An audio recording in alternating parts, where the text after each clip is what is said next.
Muy buen día, jóvenes, bienvenidos al curso de comunicación y lenguaje para segundo básico.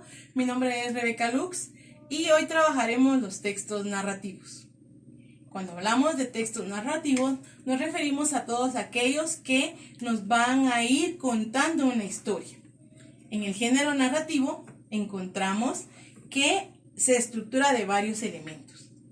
En primer lugar, un narrador. ¿Quién es el narrador? El que nos va contando la historia. Nos va diciendo paso a paso la trama del género que estemos trabajando.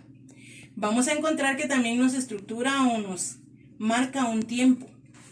También está estructurado o tiene dentro de los elementos los personajes que van a dar hilo a la trama de la historia.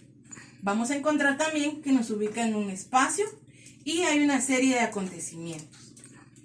En el género narrativo encontramos el mito, la leyenda, el cuento, la novela y la fábula. Como recordarán, ya hemos visto algunos de estos subgéneros del género narrativo. Pero, ¿qué nos interesa el día de hoy? Conocer por qué se le llama género narrativo. Dentro del género narrativo hay un narrador, como ya les había mencionado, que va a contar los hechos. Encontramos el cuento, la novela, el mito y la leyenda. El cuento regularmente va a ser breve, tiene pocos personajes y hay poco detalle en cuanto a la trama. Nos va a dar una panorámica general. La novela va a ser un poco más larga, van a haber muchos más personajes y hay varios hechos o acontecimientos y el tiempo es detallado. El mito encontramos que son historias que tratan de explicar un fenómeno que de alguna manera no hay una base científica con la cual podamos comprobar. Por ejemplo, la mitología griega que nos habla de una serie de dioses que tienen ciertos poderes y encontramos entonces dice que son historias inventadas. Hay héroes, hay dioses y tratan de explicar un hecho que no podemos entender o que no hay una explicación científica. La leyenda, por el contrario, dice que tiene una base real, es decir, hubo un suceso que dio lugar a que se narre esto y nos va a dar una ubicación geográfica, va a enfocarse en una historia y hay una explicación que tiene ciertos elementos inventados.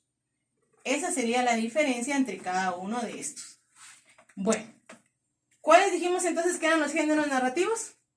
La novela, el cuento, la fábula, la leyenda y el mito. Ustedes recordarán que ya se ha trabajado el cuento, la fábula y la leyenda. El mito, como les decía, es una explicación de algo que de alguna manera no tiene una base científica con la cual podamos comprobar. Y la novela, que la única diferencia dentro de este género narrativo es que es extensa.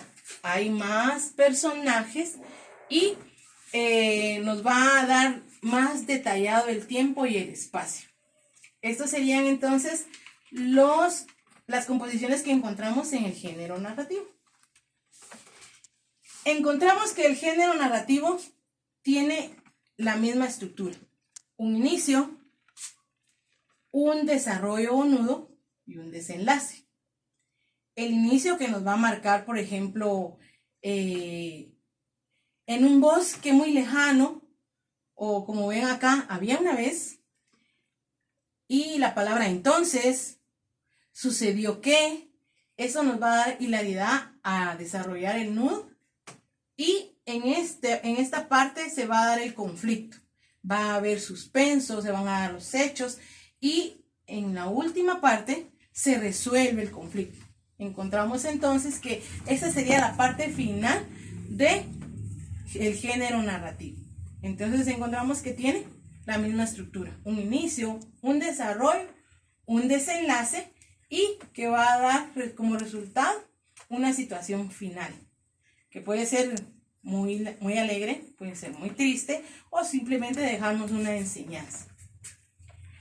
¿Qué vamos a trabajar para este género? Van a buscar 5 títulos de cuento, 5 títulos de leyendas, 5 títulos de cuentos, 5 títulos de novela y 5 títulos de fábula. Si ustedes quieren, pueden ilustrarlo para que sea un poquito más llamativa su tarea. Les agradezco su atención y les deseo un buen día.